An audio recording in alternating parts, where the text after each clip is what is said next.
think all that's correct, but I think ultimately it's just a decision. It's a decision that you make. And can I just by a show of hands, like, honestly, how many people have ever used Nostr or any decentralized social network? All right, that's impressive. Now, how many use it on a weekly basis? Better? Okay. How many use it exclusively? Impressive. That's so impressive. Okay. Oh, I see Will and Vanessa over there. Damas. So I think it's really a decision. It's not just a matter of like developers coming to it and building for it. It's a matter of people using it. And the trick about Twitter, and the reason it became what it became, and in many ways still is because we started with something super simple, and it felt like a protocol. It felt like an API. And it was the developers, because our API was so open, it was the developers who really made it what it was. But more important than the developers, it was the people using it every single day that came up with all this syntax that we did not plan, we did not design for. Like, we never designed for the @ symbol in front of a name. We never designed for the hashtag in front of a keyword. We never designed for the retweet. That was Tim O'Reilly from O'Reilly Books, believe it or not. All these things were actually created by people who are not developers. They found this thing, they started using it in weird ways, and we built around it. We supported it, and it scaled like crazy, and then more and more people came. So even if you're not a developer, and you believe in the concepts and the philosophies behind Bitcoin, and you truly believe in anti-censorship, and you truly believe in freedom technology, then you have to show it. And you have to be there, you have to be present, and you have to use it every day, and you have to put up with all the warts that exist in it right now, and you have to help address them and fix it. It's the only way it's going to take hold. It's not just going to be a bunch of developers doing things because it's fun. It has to be people like really testing it and wanting it to exist and wanting this to be an answer against corporate media of all sorts, inclusive of social media, because it just doesn't present the answers, no matter how great Elon is. And I love the guy, and I also have a complicated relationship, but I love him. He's a single point of failure. I hope that Twitter eventually, or X eventually, uses Nostr because it takes so much liability away from what they have to do.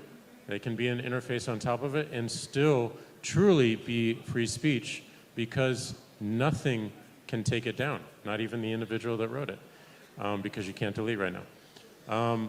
But the fact that that property exists is what we need in media, and it's what we need in money as well. But it's a decision. Do you want to use it or not? Do you want this to exist or not? And if you do, then use it.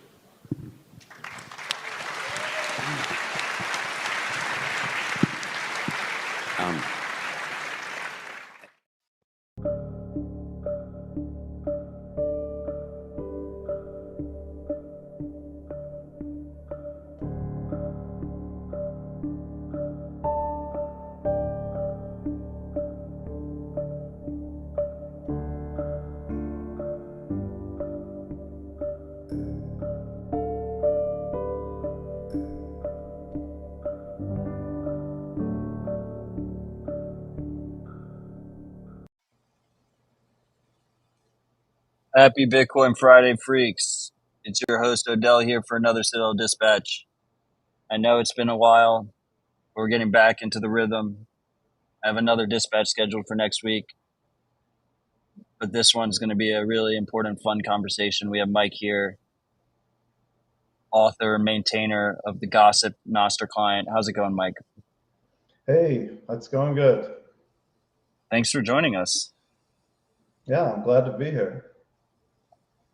So where should we get started? I mean, that was a straight fire clip from Jack Dorsey today at the Bitcoin Atlantis conference over in Madeira. I'm kind of curious. You know, you've dedicated a lot of time building out your Nostr client. Why Nostr? Well, I guess I was watching, censorship happen. I was watching people kicked off of YouTube, kicked off of Twitter. I think Alex Jones was the first that I noticed, and got to Trump. And I thought this isn't good for society. You know, we need to have some sort of censorship resistance.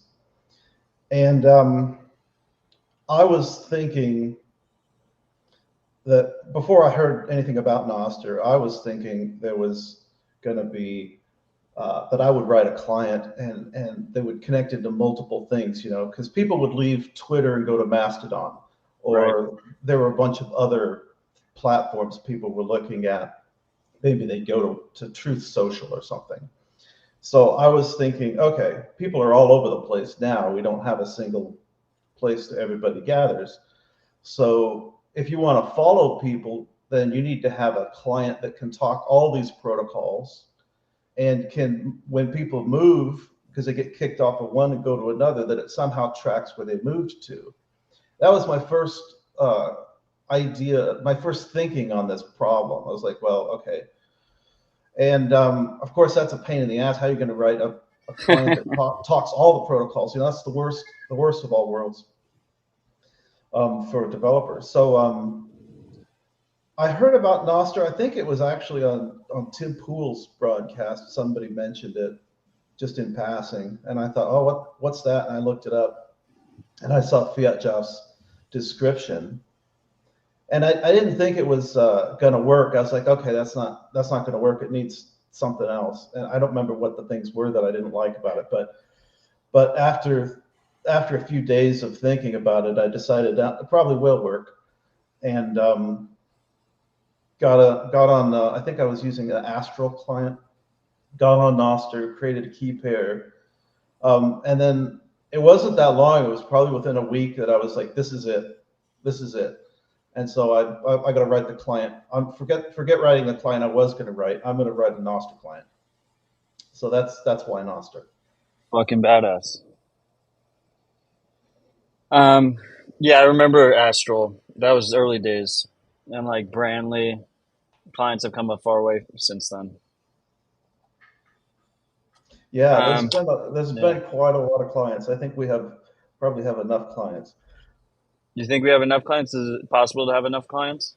Well, you can always have more. There's no limit, but I think I think it's cool how many people are so many people are trying different things. I mean, look at gossip. Gossip is so different than pretty much yeah, anything else out there. I think when it comes to it's not about how many clients should we have. It's really, you know, clients are specialized now, right? So you have very Right. specialized clients for using Nostr in specialized ways, and there's no limit to that. We're coming up with more and more ways that people will use Nostr. So So am I correct that you weren't a Bitcoiner first when you found Nostr? I had Bitcoin. I had a cold card, and my seed phrase hammered into some metal plates and stuff. Oh And shit. but I didn't. I wasn't like I didn't believe in Bitcoin. I wasn't. I didn't call myself a Bitcoiner. I didn't tell everybody else about Bitcoin. I just thought, well, I better have some just in case. You know, Right. it's more like I have a emergency kit in case of an emergency, and I had Bitcoin in case of a financial collapse. But it wasn't something I was big into. Um, when Bitcoin first came on the scene, I thought I was kind of really libertarian. I was really reading Mises and such, and I thought this is awesome. But I also thought the government's going to shut it down, so I'm not going to bother. Um, so I never got it early on, and then at the time I found Nostr. You know, I didn't come here from the Bitcoin community. I was not part of the Bitcoin community. I didn't know a single other Bitcoiner. I did Bitcoin on my own just from reading websites. Right. But now that I've been, you know, with all these Bitcoiners for a while now, I'm much more into it. You know, I quite like it. I think it's really cool that Ecuador's using it, and I think it's a really El bright future. Salvador. Oh, sorry, El Salvador, You're not good. Ecuador will start using it eventually. Ecuador. Yeah. Do you think it's well, I hear all the time that, you know, one of the problems with Nostr is that it's too many Bitcoiners are on Nostr. Do you think that's an issue? Yeah. Well, it doesn't bother me, but I think that can slow the growth if people are looking at a general chat on relays where most people are Bitcoiners, or if they brought in by Bitcoiners and they find other Bitcoiners, like that's great. But some people are going to be, well, I want to find the other communities, Yeah. and the existence of one community doesn't preclude other communities. We can have other communities growing at the same time, but it's hard to get communities started, right? Because like I want to be part of I don't know, a farming community, and Right. there's not a lot of other farmers around, so it doesn't draw other farmers to Nostr because there's no other farming community yet. So once the community gets started, like clearly it's easy to get more Bitcoiners onto Nostr because I don't know if there's a that's lot true. of them there. Oh, okay. What do you think? First of all, Mike, if you want to note farming content, I would enjoy that. Like I would appreciate more farming I content. just made something up. I'm not actually into the farming thing, but go ahead. Oh, well, too bad. I thought I was hoping you were. It's funny. Like I actually look at it from the other perspective. I think we don't have enough Bitcoiners on Nostr yet. Like Okay. we could Yep. have way more. I know plenty Yeah. of Bitcoiners that are, they're basically Twitter only. They just use Twitter. I know other Bitcoiners that use TikTok more than they use Nostr. And to me, I get a little bit disappointed and frustrated that we don't have more Bitcoiners on Nostr. And I actually tend to disagree with the idea that it slows down adoption that there's so many Bitcoiners on Nostr. Yeah, I was trying to say that's not the case either. I agree that Yeah. it doesn't slow down adoption because one community doesn't preclude another community. It's just a matter of if somebody starts following a whole bunch of Bitcoiners but they weren't into Bitcoin, Right. it's gonna seem off to them. But It's that doesn't have to jarring. happen. That doesn't have to happen, Right. But anyway, I think like maybe the next community that joins Nostr is going to be like the anti-Bitcoin community, and then we can like fill in between the cracks. Maybe that's the way. Like if they want to troll Bitcoiners, there's a lot of people that hate Bitcoin out there. If they want to troll Bitcoiners, they're going to have to do it on Nostr, Yeah, that's a and good then point. we can fill out everyone else. So, I mean, I guess. What do you think about? What's your opinion on? Do you use Twitter? I used to have a Twitter account and I posted and I kind of became a troll, and in a sense, I was, I don't know if you call it a troll, but certainly um, a lot of back and forth posting and it was an anonymous account, I'll Right. never admit it was me, Yeah. and eventually I decided this isn't good for me and I stopped doing it. But then 6 or 7 months later, I created a new Twitter account that I will never post on that account. It only to watch. I mean, now you So need an account. Now you need an account to read. You can't read without an account. So yeah, exactly. So I have an just account just walled garden. for following and reading, but I don't post. Yeah, I mean, I'm I guess where I was going with that is I just think, there's a little bit of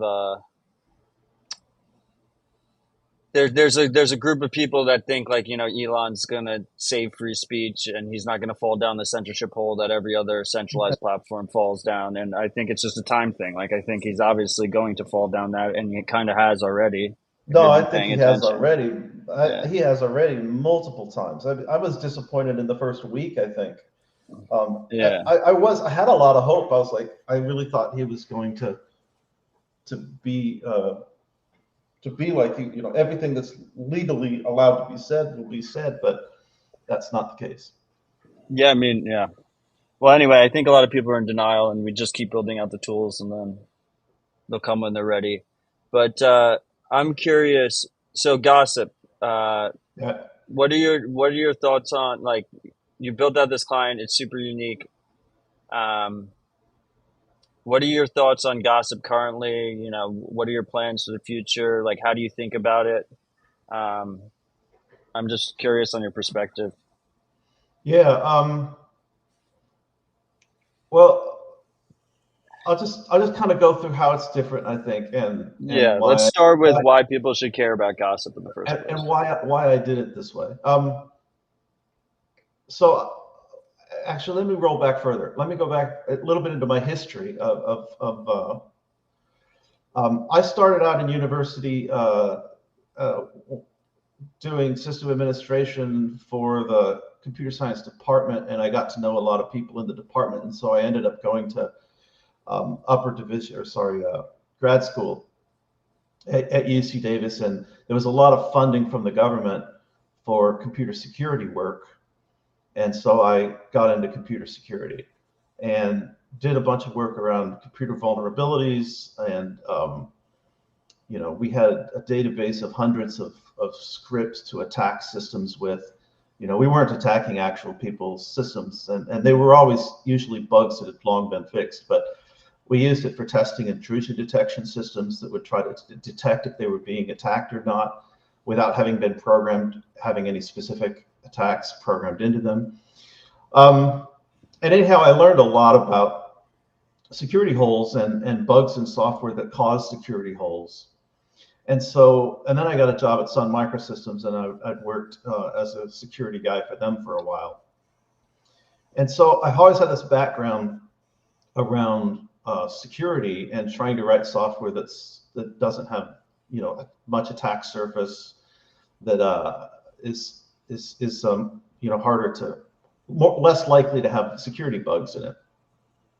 And the Rust language came along, and I think in 2014. We had two choices of languages. You could either have a high-level language where you wouldn't have these sorts of buffer overrun security holes. You could still have some high-level security holes, but you couldn't have some of the free type memory allocation security holes. Or you could have a low-level language that gave you much faster speed and control, but you have all these security holes, and you didn't have anything that give you both. But Rust was the first language where you could have safe code that didn't have these easy security holes, but it's also fast and low level. So I really got into Rust for a while. So anyhow, when it came time to build a Nostr client, this is one of the things I was focused on was, well, I want it to be secure as possible. So it's Rust, but it's also doesn't use the web stack. So there's no CSS or HTTP processing or index DB, JavaScript, right. None of the web stack. Web stack is gigantic. I don't know if you realize all the things that you can do that you didn't know that you could do, that maybe you shouldn't. You can write CSS that will cause it to load another thing off the internet. Massive attack surface. Yeah, massive attack surface. So Gossip's written more like a 3D game, in that it renders. Now we didn't write the library, the GUI library. There's a library called eGUI, and it renders to the screen like a game would. It's immediate mode, so every frame it redraws, recomputes what to draw, which means it has to run our code every frame. So we have to write the UI code such that it's quite fast to do the redraw. It doesn't do any long computations. It can't be asynchronous. But yeah, so it doesn't have that web stack. So that's probably the biggest difference from Gossip and other clients, because most clients are written as web applications. Right. So the downside is it's hard to render a video in. We have it, but it makes it hard to compile for some people, and it does have some bugs. Occasionally, it crashes my client. Does it render videos? I thought they have to click out. You can click. It's a compile option. So okay. If you're using a precompiled Gossip, it might have it. It might not. It depends on which precompiled one. If you're compiling yourself, you need to pass in the feature to say video-ffmpeg, and it will usually compile with your ffmpeg library to play videos in the Gossip client. I mean, but I kind of want to rip it out because it doesn't. It's very hard to make this work on everybody's machine with different versions of ffmpeg and trying to find the library and get it to compile, and it mostly works. Anyhow, what was I saying? I mean, my next question was, I mean, you have like a build from source, compile yourself mentality, right? Like that's your belief I that like people, recommend uh, only because packaging is kind of it takes me several hours to release a package right? because I have to boot up my Apple machine, I have to boot up my Windows machine, I have to move files around on USB stick and check the SHA hashes to make sure that yeah, I'm pretty secure. So I want to make sure that when I put something out, it's definitely not been modified. That even if my local network's been attacked some way, that it couldn't have been modified. So I got to go through all that process to make sure that I'm putting out a safe binary. But then it's a binary. You guys can't know for sure it's safe. You can see it Right. signed. I put out a Nostr event saying this is the SHA-1 hash, so you can know that I'm claiming that I did that work. But for you to know if it's safe, you have to read all the source code, right? Which is why it's Right. open source. Nobody does. Like I don't read the source code of things I run either. That's just it's great that it's possible to do it, so people are, they know that they can be found out if they're putting in backdoors. But Yeah. but nobody reads the source code. And the more Practically, eyes it's on it, the crazy. better. Yeah, but the more eyes on it, the better. So anyhow, The You I make it don't. pretty The easy to releases build from source, like the way release the is a pain in the instructions ass. go. So yeah, I do recommend people because I don't release that often. Just clone it and run the instructions, and you have to install Rust, and then build it and run it from the master branch. Yeah, it's relatively straightforward, but it's definitely But like a friction point in terms of people using it. yeah, understood. There's also Um, yeah, go on. an unstable branch, but sometimes I roll that back, or sometimes that messes up your database. So that's mostly for us developers to be testing. If you're adventurous, you could run on the unstable branch, but most people should stay on the master branch. So one of the cool things about the Gossip client to me is this idea that it's like automatically trying to figure out which relays to pull from. Um, Yeah, can you go into that a little bit? Like it's a little bit murky how I don't fully understand it. yeah. Okay, so Seems to work. I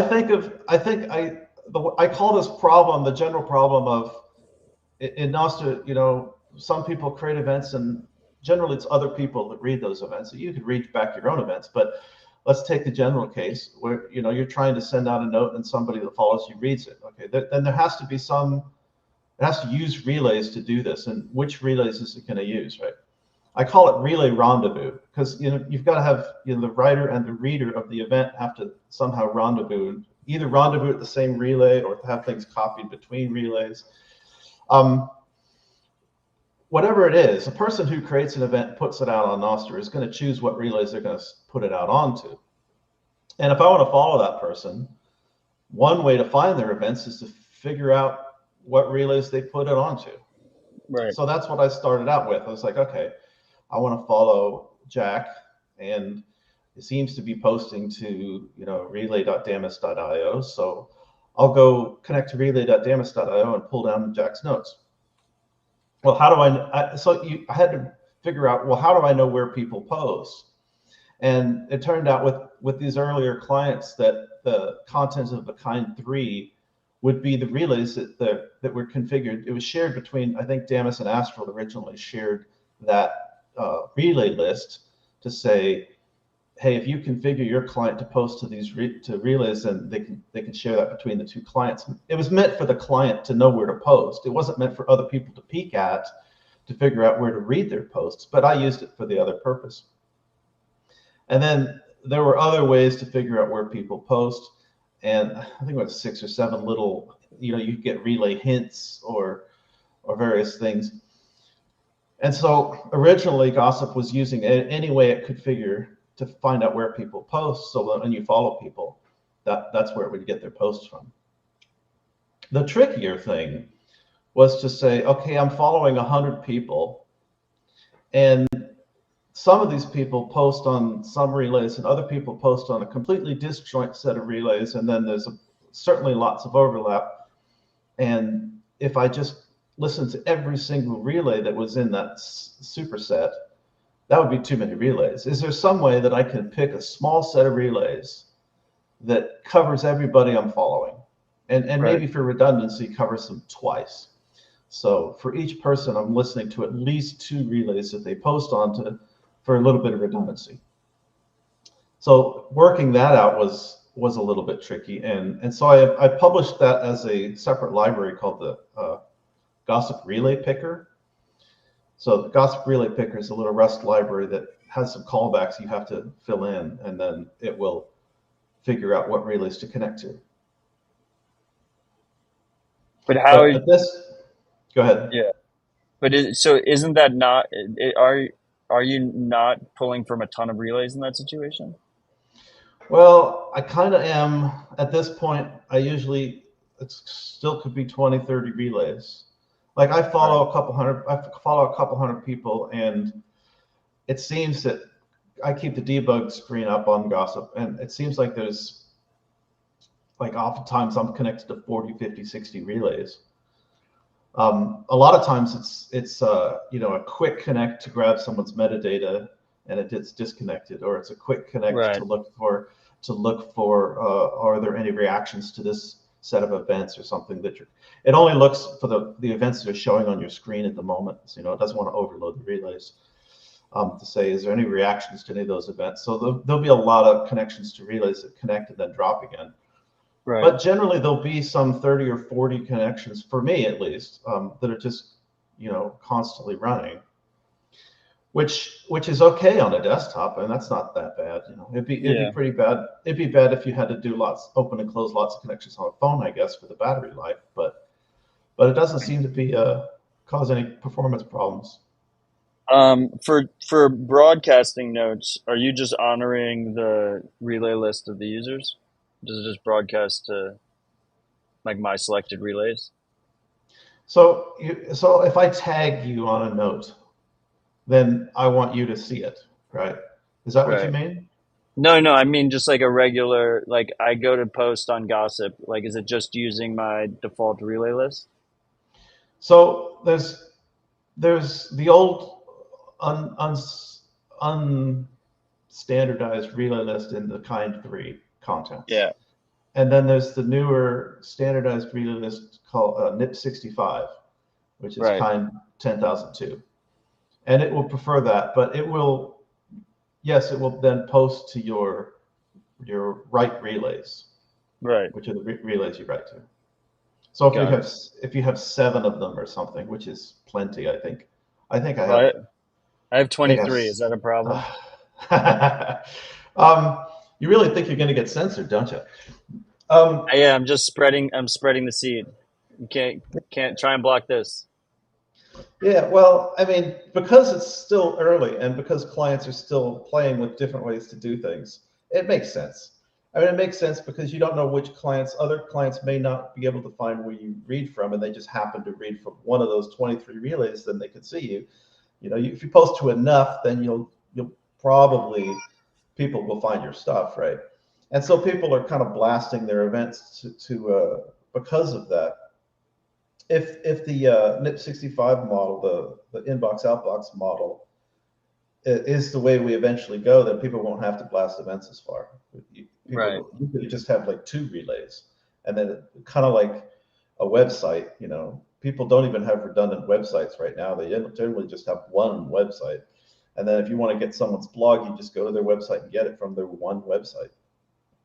Um, so we could have a lot less data going through the network under that system, but there are people who don't think it's the way to go. So we're still working out what's Have, the way to go. are you familiar, just to pull it back for a second, are you familiar with the Sparrow Bitcoin wallet on desktop? Yeah, I am. Yes, I use it. Yeah, Craig Raw is a good friend. It Gossip, to the Bitcoiners that are listening that are like Nostr curious, like Gossip reminds me of Sparrow in like the highest compliments way. Like it feels Oh, like the thank you. Sparrow wallet of Nostr. Is like how I kind of think about it. Um, he has similar thoughts about attack surface and security first and performance. Um, What? So you have a feature that I can enable proof of work on my notes. Right. Is that Um, like, I assume that was for like some kind of relays could use it for spam prevention or something, but does it actually have a purpose right now, or is it just a flex? yeah, well, originally the idea was, yeah, relays would use it for spam prevention. And there was a NIP, I don't remember the number for it, that was accepted and merged in. And then somebody in my feed said, relays are going to start requiring proof of work. And you know, it was just a sort of a prediction the person was making. But I didn't read it that way. I read it like, hey, everybody, notice relays are about to start requiring proof of work. And so I was like, oh shit, I haven't coded this yet. So I coded the proof of work stuff so that my notes would still be accepted because I didn't want to get kicked off of Nostr. Well, that never happened. Like, I don't think there's any relays out there that require proof of work. So it's part of gossip. It's just kind of fun more than anything else, you know, that people can have a little proof of work saying how much work they put into their note. Yeah, it's a Because cool flex. I don't think anybody's really requiring it right now. So my understanding is Amethyst shows the proof of work. Obviously, Gossip shows the proof of work. It's got like a little POW equals signifier at Right, the top of each note. right. Are there any other clients that let you add proof of work right now that you know of? I don't know of them, no. I think it makes sense as like a novel. Like we're gonna have. So my next question for you is like, what challenges do you see for Nostr, and like I going forward? And I think one of them's got to be like we haven't really.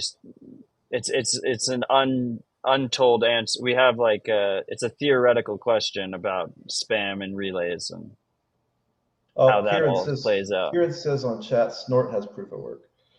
Oh, there we go. Oh, Kieran, thanks for also building Zap Stream.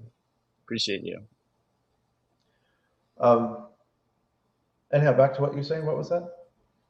Like, what challenges are ahead for Nostr? Like, I feel like one of them, like one of the unsolved challenges is spam. Like, I don't think it's a kill shot, but Yeah, like the we idea have. that relays are just going to accept anyone's notes. I mean, there might be some relays that do, but Yeah, I think we have a lot of ways on the client side to deal with spam. For instance, something that Fiat Jeff convinced me to do was to take relays, and some relays, we know that they filter spam. And how they filter spam, that's the problem I think you're talking about it, and that's hard. yeah. Um, but if we know a relay is filtering spam and we trust it to do so, then we can go ahead and pull events from it as a general feed, but also replies. We can see all replies because we know they're filtered as spam, right? And if you get a relay that isn't trusted to filter spam, then you don't want to see everybody that replies to your note. You only want to see replies from people that you know are regular good people, right? So people you follow, or a web of trust set of people. So that's in Gossip now. So if you go into settings, and you can turn on this feature that says whether or not for relays, whether it's spam safe or not. And if you say this relay is spam safe, then it will allow more things to come. You can see replies from strangers. But if Oh, it's not interesting. spam safe, you won't see replies from strangers. So on the client side, you know, these sorts of things. I also have it's a plugged in script, so you can write a script that filters the events and drops events that match your script filter.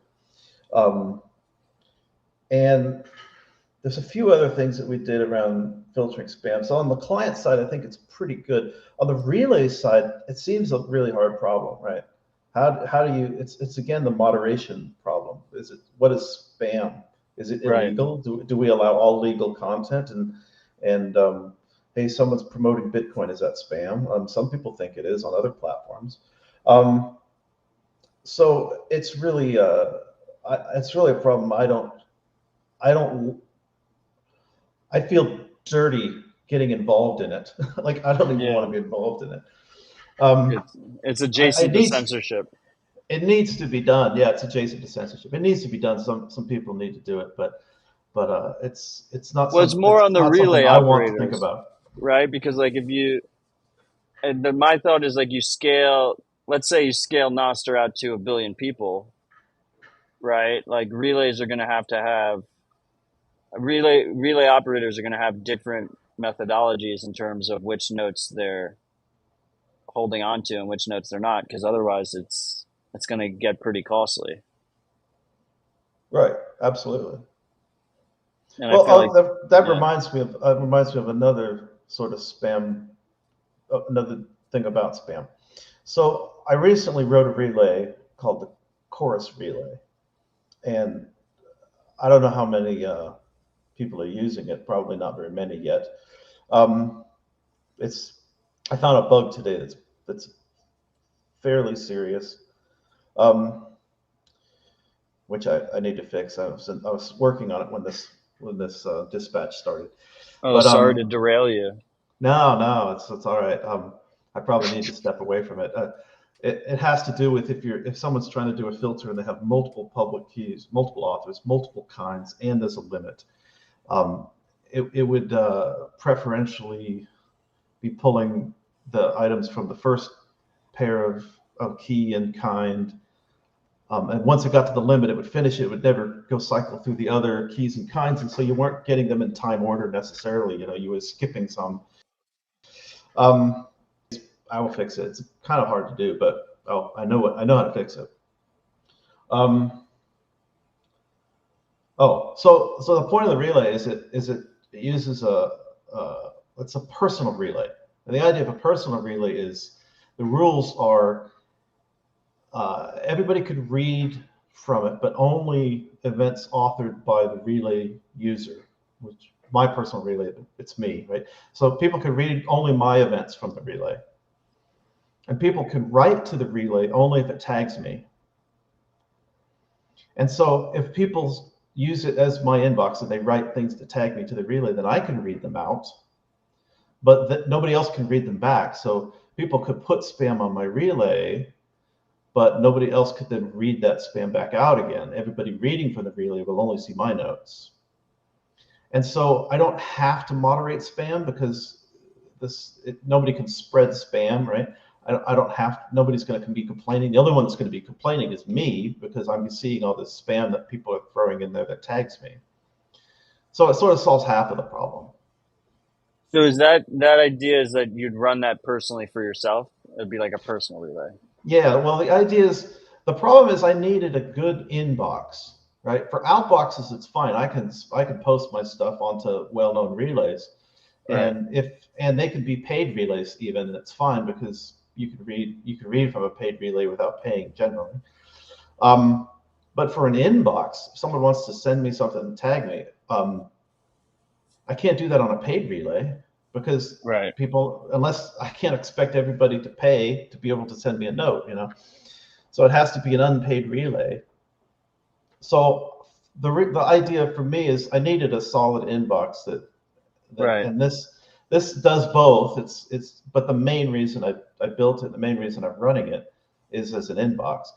And for some reason, people aren't actually posting when they tag me. They're going to one of my other inbox relays. So people aren't actually putting things in it. Or maybe there's a bug. I don't know. Maybe there's a bug that's not taking people's notes. That's a clever idea anyway, clever concept.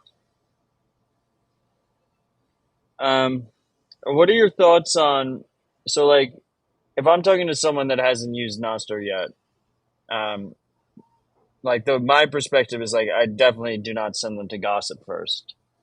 Yeah, Um, I probably not the first one.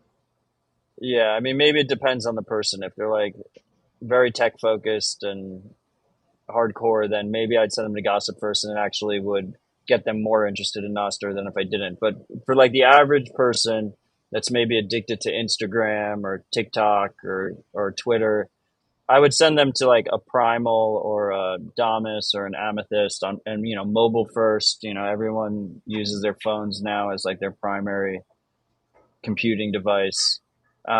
What are your thoughts on? Have you used any of those clients? Like, what are your thoughts on their trade-off balances? Like, Yeah. I mean, they're like something like a Primal is completely different than Gossip. Yeah, I have on my phone, I have Amethyst and Primal and Coracle, and I kind of just switch around between them. What are your Um, thoughts? I think they're like I find Amethyst easier or more complete or something, or I'm more used to it. So I don't run Primal and Coracle that often. Um, but they're generally the same kind of layout and experience, and I think that's good. That's what people expect. You don't want a lot of surprise factor, right? Gossip's got a lot of settings. Gossip has a lot of it has all the menus showing up. It's easier. It's less deep in a sense that because there's more screen real estate, you can put more things out there. And on a phone, if you want that many menus, you need to dig a little deeper to get to them, right? But I quite like the clients. I like the other clients. I think they're much easier for non-technical people to run. Um, I kind of wrote Gossip for myself. I wanted if I wanted something, then I can add it to my client. That doesn't mean just writing it for myself. Obviously, I'm taking issues from other people that people want something. Even if I don't want it, I'll put it in. I put in reactions. I don't really use reactions. I don't want to be addicted to other people's likes. Um, Yeah, but I I mean, I think mainly some of the best tools are tools that people just build for themselves, right? They have a need, they build it out for themselves. Yeah, I figure there's going to be enough people similar enough to me that will also appreciate the same sorts of things, and it's going to fit our kind of people, you know. Um, but it can also spread out from that to people that are a little bit different, But I'm not going to be very good at writing a client for people that are quite a lot different from me. Right. So it just makes sense to do what I think's right, and other people will maybe like it too. I mean, I think one of the coolest parts about Nostr is that you can have like a client like Primal that has like a centralized caching service and a built-in Lightning wallet and runs on mobile and is like super pretty and it's interoperable with something like Gossip. Like that's what makes it really Yeah, cool is that all these clients are interoperable and they all use the same open protocol, but they take so many different trade-off balances and users yeah, have and choice and can move between them. I don't have a wallet. I do Zaps, but it's kind of clunky. Um, I like how I you mean, do Zaps where it just like it just shows me a QR code. well, it assumes you have another thing on your phone, right? It's Yeah. like I assume you have a phone you can scan this QR code. Um, but I Yeah. don't What are have your a thoughts on Zaps? I don't have a caching relay. I'll come back to that in a second. I don't have a Okay. caching relay. We interact just fine with clients that aren't using the inbox outbox model. They use a totally different model, Right. and we're all interacting fine. Um, what are my thoughts on Zaps? I like Zaps. I think I want to run my own Lightning node, but I think that means it has to be on the internet, right? Yeah. Or can It can needs it to be be? hot. Does it need a port open for other people coming into it, Um, or can it run you, like Bitcoin Core does? well, for LNURL, which is what Zaps use, you need a ClearNet server somewhere, but your actual Lightning node can connect back to it via Tor. Okay. But you need like in most situations, like if you actually want it to be performant and you don't want to drop Zaps and like lose Zaps and have people have errors and whatnot, it's just best to just run the whole thing in a VPS in some cloud server somewhere. Right. And then does Um, that mean it has my Bitcoin key secret? I mean, yeah, seed? it has your it's a hot wallet. So like trade-offs, right? You got to just Okay, keep so a you just make a smaller separate amount wallet on it. for it. Right, of Yeah, course. you make a completely separate wallet for it. I mean, my personal favorite, and it comes with its own trade-offs. Like obviously, there's some level of trust involved. Is a service called Voltage.cloud, and they'll do everything for you, and like spit out a Lightning address, and it'll go to your own node. But your keys are hot. You can also do it Right. yourself. I mean, you're the type of guy that would probably do it himself. But then we go back down to like all the different trade-offs, right? Like there's going to be a lot of users that are unfortunately using custodial wallets, I think, at least in the short term. And that's just like Lightning requires like liquidity management, and liquidity management has been the major hurdle for people. Is this idea that you need to have inbound liquidity, and it needs to be, liquidity to well-connected nodes. Otherwise, you're not going to get any zaps. So there's different models there. There's this one model. I mean, chaumian ecash might be on your radar. Chaumian ecash at least gives the custodial users privacy from the custodian. And the tokens are bearer tokens themselves because it uses ecash, so they can Right. transfer offline. And then there's something called Fediment, which takes the chaumian ecash to another level and basically makes it like a multi-sig federation. So a multi-sig custodian. So like you need multiple people to collude to steal the money, and you still have So privacy. But they're what is? Lightning is hard to work with. That's why. Yeah, that sounds like it's hard to work with. What is Cashew? Cashew is chaumian ecash, Bitcoin banks.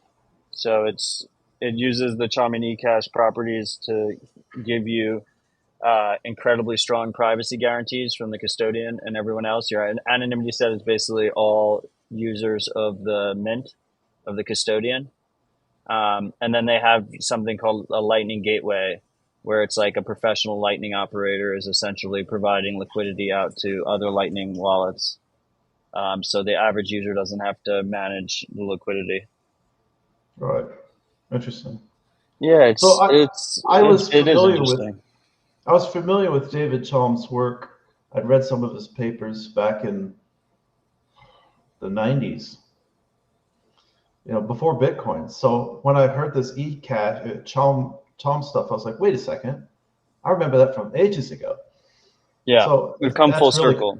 that's really cool that that's come back around and it's Yeah, still chaumian usable. ecash was like in the 80s, but the problem was that it used dollars, so the mints Yep. needed to be connected to financial institutions and banks don't like when you have digital cash privacy.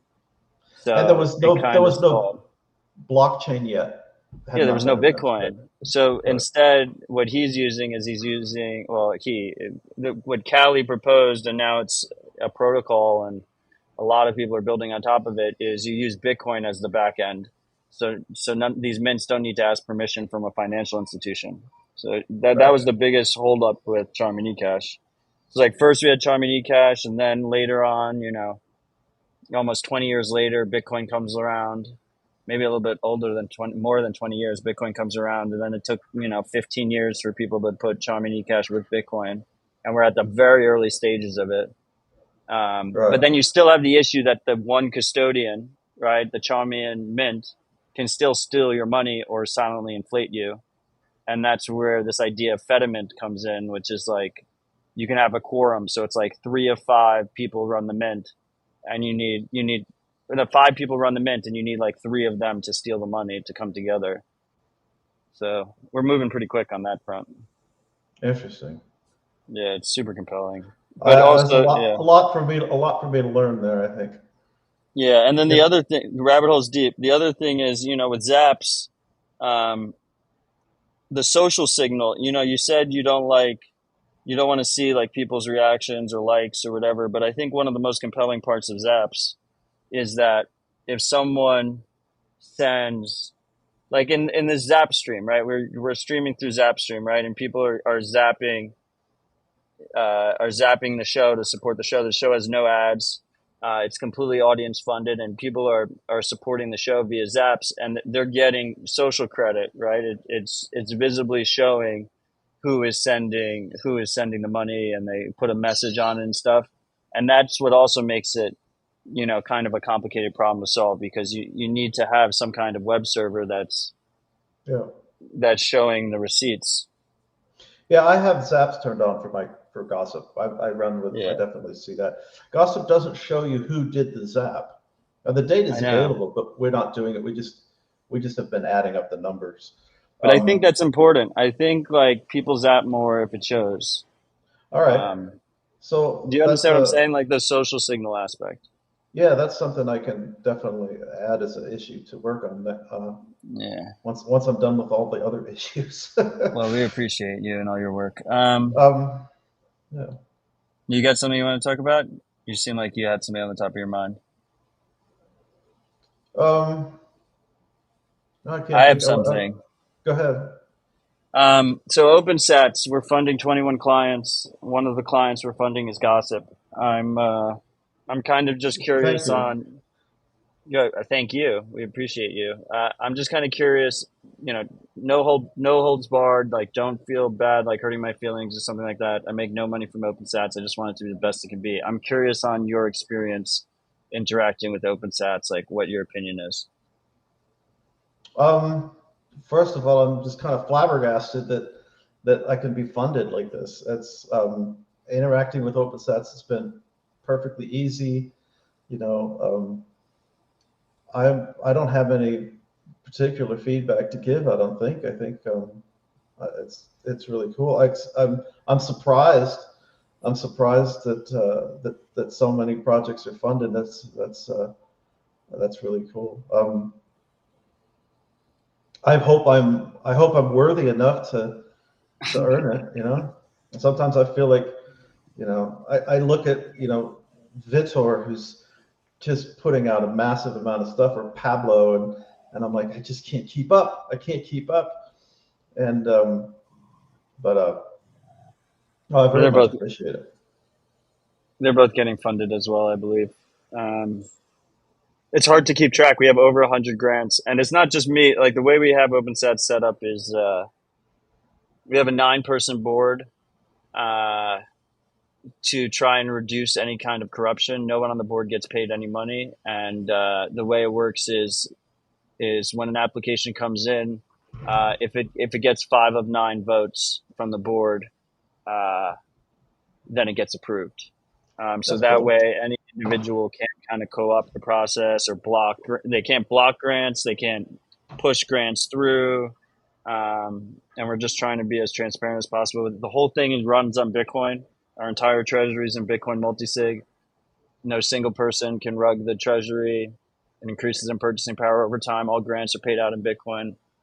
Yeah, I It's like pretty that. That's crazy to great. witness from the inside, and so early still. Um, well, if you're a dev and you're listening to this, you can go to opensats.org to apply. Any open source project is um, eligible. You have to be open source. And if you are someone who wants to donate, you can go to the same website, opensats.org, to donate. You can donate with dollars or Bitcoin. If you donate with dollars, we'll just automatically convert that into Bitcoin. And you can get a tax deduction. If you're in America, we're a 501c3. So instead of paying Uncle Sam, you can help support developers, or you can donate anonymously, which I think is important. All these I have such bad taste in my mouth with so many charities that either take a huge cut of donations or they're like put you on email lists and they spam you and they do all this shit. Like we're just trying to be, built a little bit different there. Yeah, no, it's really good to see. It's refreshing to see, because everybody involved clearly wants to promote these things and is willing to do what they're doing without getting paid to make sure it happens. We have Musahi718 in the Nostr comments. By the way, the Nostr live chat, freaks, if you're not aware, is at citadeldispatch.com/stream.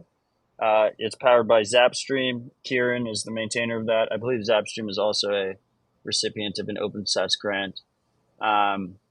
Definitely check it out. It's really cool. But Musahi718 in the comments is saying, he mentioned something, npub.cash. Oh, Musashi.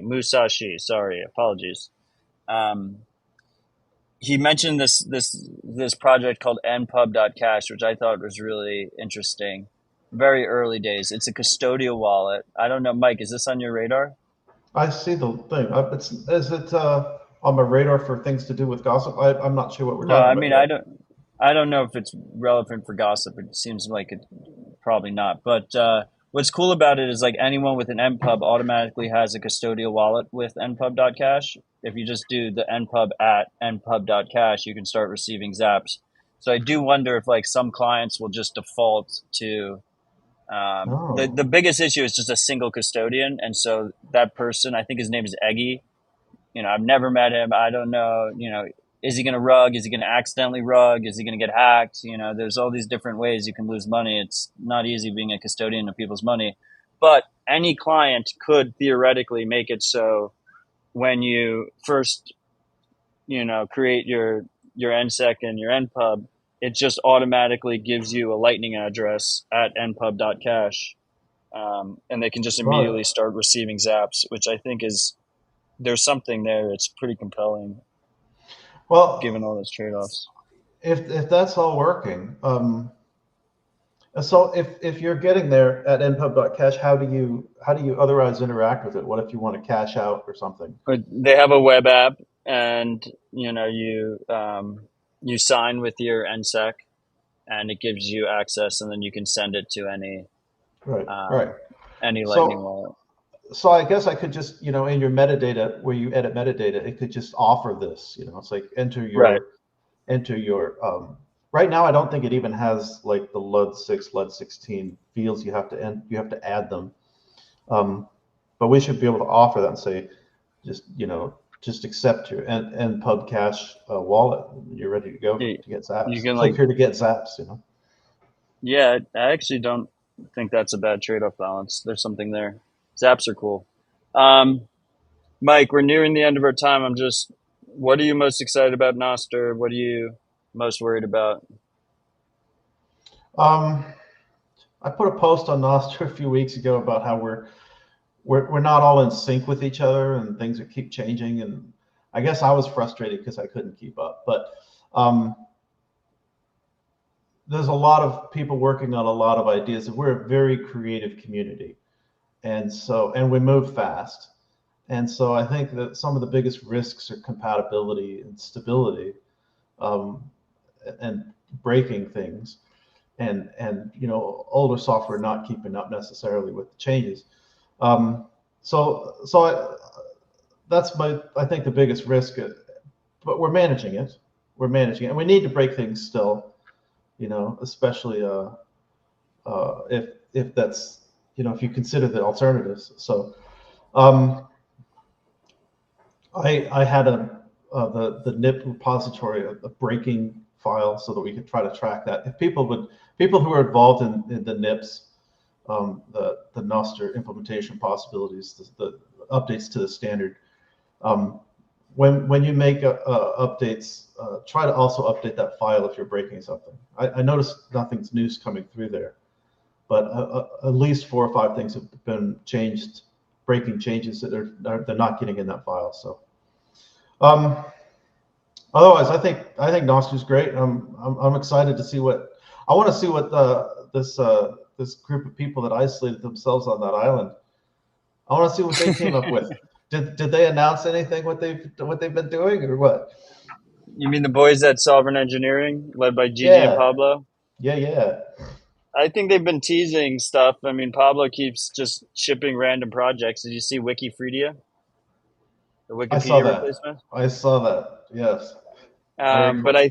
I think they're saving the best for last. I think we're going to hear more pretty soon. They've been hacking away for like 3 months now. Um, Right. those guys are awesome. That Absolutely. was a cool concept. It was like almost like an accelerator program, but just with like no funding, completely open source. Just all of them in the same room on the same tiny island, just all hacking away. I would love to Right. have. I know Gigi's been absolutely swamped, um, and he came in as our fearless leader. He runs operations at opensats, which has also taken a lot of his time. But I would love to get Gigi and Pablo, maybe some of the other guys from Sovereign Engineering on dispatch when their heads clear in the next couple of weeks. Because now they have the conference. The conference is like the final hurrah, is my understanding. Cool. Awesome, Mike. This was fucking great, and I really appreciate all the work you're doing. And Gossip I'm is a glad really cool client. I use it all the glad time you like now. gossip. Yeah.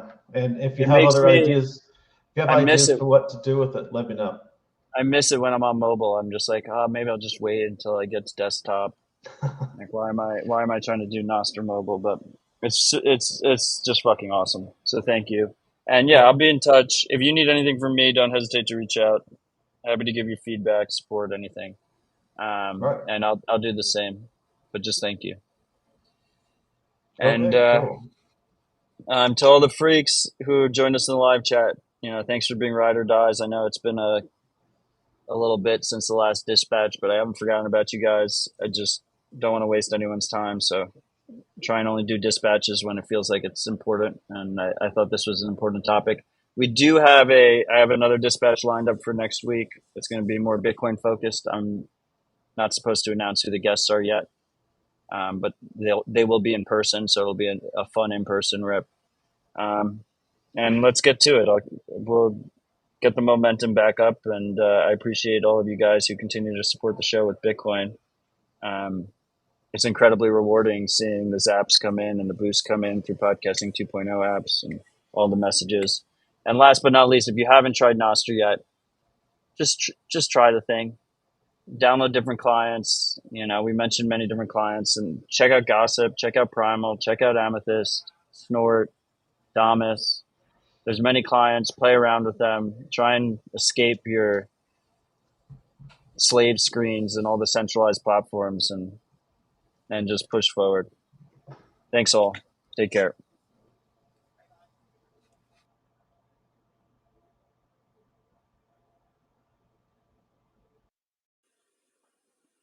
Love you, freaks.